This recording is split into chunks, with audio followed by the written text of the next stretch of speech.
안녕하세요. 시골 목사입니다. 오늘은 출애굽기 22장을 살펴보시겠습니다. 22장에서는 배상에 관한 법과 도덕에 관한 법에 대해서 살펴보실 수 있습니다. 1절 보시겠습니다. 사람이 소나 양을 도둑질하여 잡거나 팔면 그는 소 한 마리에 소 5마리로 갚고 양 한 마리에 양 4마리로 갚을지니라. 양보다 소에 대한 배상률이 높은 이유는 소가 상대적으로 더 귀중한 가축이므로 소 도둑질을 더욱 중한죄로 간주한 것입니다. 도둑이 뚫고 들어오는 것을 보고 이스라엘은 이 당시 장막 생활을 했기에 천막의 한쪽을 찍고 들어오는 것으로 보는 것이 자연스럽습니다. 그를 쳐 죽이면 피 흘린 죄가 없으나 해 돋은 후에는 피 흘린 죄가 있으리라. 어두울 때 마구 때려 죽이는 것은 죄가 되지 않지만 화날 때 마구 때려 죽이면 정당방위가 아니고 과잉방어가 되어 죄가 된다는 것입니다. 도둑은 반드시 배상할 것이나 배상할 것이 없으면 그 몸을 팔아 그 도둑질한 것을 배상할 것이요. 도둑질한 것이 살아 그 손에 있으면 이 말은 우발적인 도둑질로 팔거나 잡은 것은 계획적인 도둑질일 것입니다. 소나 낙이나 양을 막론하고 갑절을 배상할지니라.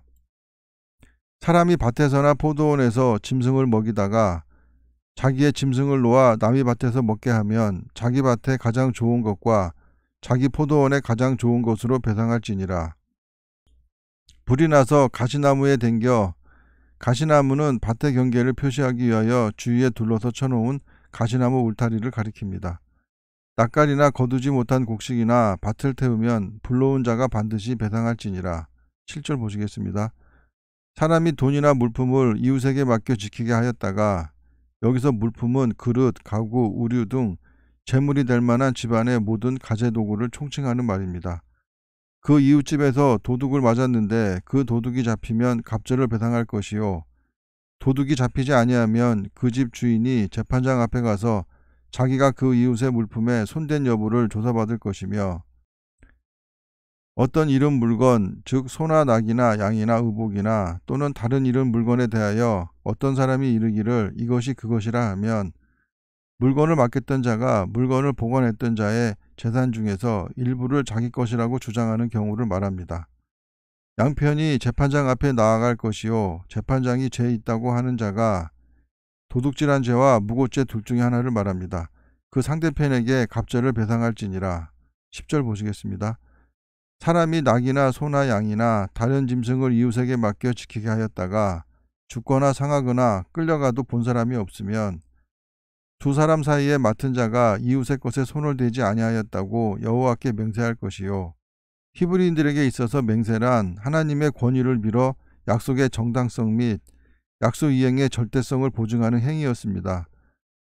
한편 다른 사람으로부터 맹세를 요청받는 경우는 이 외에도 남편으로부터 간음 혐의를 받을 경우와 남의 재산을 습득한 혐의로 피소된 경우 등이 있습니다.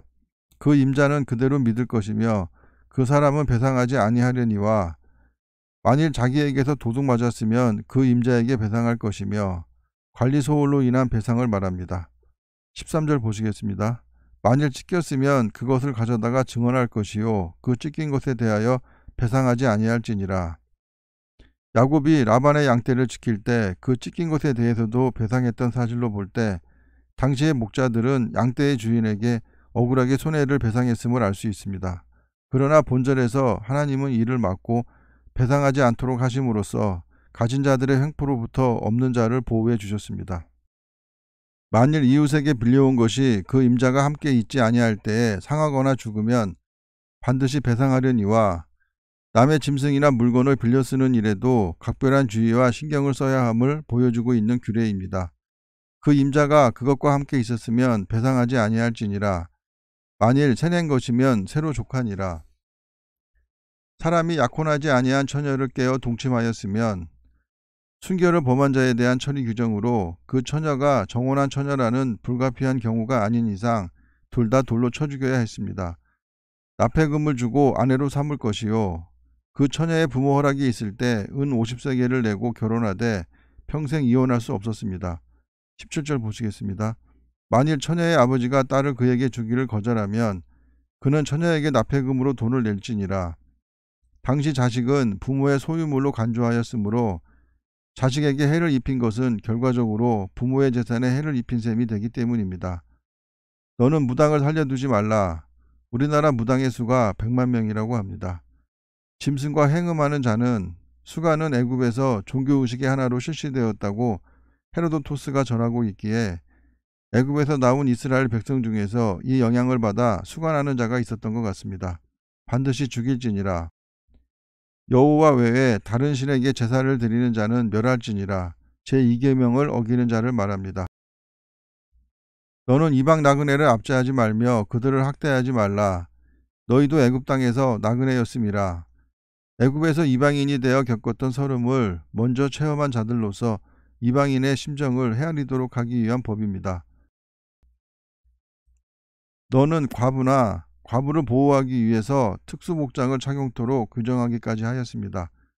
고아를 해롭게 하지 말라. 고아를 학대하면 중범죄로 다루어 엄한 형벌을 가하였으며 항상 그들에게 사랑과 자비를 베풀라고 권면하였습니다.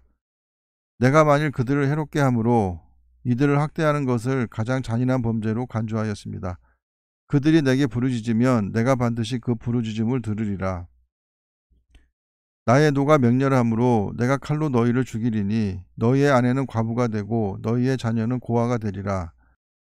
내가 만일 너와 함께한 내 백성 중에서 가난한 자에게 돈을 구워주면 너는 그에게 채권자같이 하지 말며 이자를 받지 말 것이며 의식주 문제와 질병 등 절박한 상황에 부닥쳐 있는 가난한 자의 약점을 이용하여 부당한 이익을 취하고자 하는 자들의 횡포를 막기 위한 법입니다.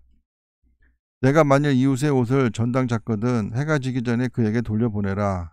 팔레스타인은 일교차가 커서 해진 후에 모포 없이 잠자기가 어려운데 외투가 곧 모포이고 모포가 외투이기 때문에 돌려주라는 것입니다. 27절 보시겠습니다. 그것이 유일한 옷이라. 오늘날도 베두인족은 사막에서 유목 생활을 하며 모포를 옷으로 입고 다닌다고 합니다. 그것이 그의 알몸을 가릴 옷인즉 그가 무엇을 입고 자겠느냐. 그가 내게 부르짖으면 내가 들으리니 나는 자비로운 자임이니라. 약자를 보살피시는 하나님이십니다. 28절 보시겠습니다. 너는 재판장을 모독하지 말며 백성의 지도자를 저주하지 말지니라. 신정국가하에서 이들은 하나님의 뜻에 따라 세움을 받은 사람들이기에 이들을 욕하고 저주하는 것은 곧 하나님의 뜻을 거스리는 것이라 할 수 있습니다. 너는 내가 추수한 것과 내가 짜낸 집을 바치기를 더디하지 말지며 처음 익은 열매를 하나님께 바치도록 하는 규례입니다. 내 처음 난 아들들을 내게 줄지며 6월절에서 시작된 장자의 성별 의무를 강조하고 있습니다. 내 소와 양도 그와 같이 하되 이래 동안 어미와 함께 있게 하다가 이래 동안은 어미의 젖을 빨도록 하기 위함입니다. 여드레 만에 내게 줄지니라. 할례법과 연관된 것으로 보이는 이 법은 로마인들도 이와 유사하게 난지 8일이 채 못된 양은 불결한 것으로 간주했다고 합니다. 너희는 내게 거룩한 사람이 될지니 하나님이 거룩하심으로 하나님이 택한 백성도 거룩해야 합니다. 들에서 짐승에게 찢긴 동물의 고기를 먹지 말고 돌에 맞아 죽은 것이나 찢긴 것은 종교의식상 부정하게 보았습니다. 그것을 개에게 던질지니라. 개는 종교의식상 부정한 짐승에 속합니다. 요즘 우리나라에서는 정치 지도자들을 비난하거나 저주하는 것이 유행인 것 같습니다. 물론 그들이 실정을 하거나 비리를 저질렀다 그러면 당연히 비판을 받아야 하겠지만 그렇다고 저주를 퍼붓는 것은 하나님의 뜻이 아닐 것입니다. 감사합니다.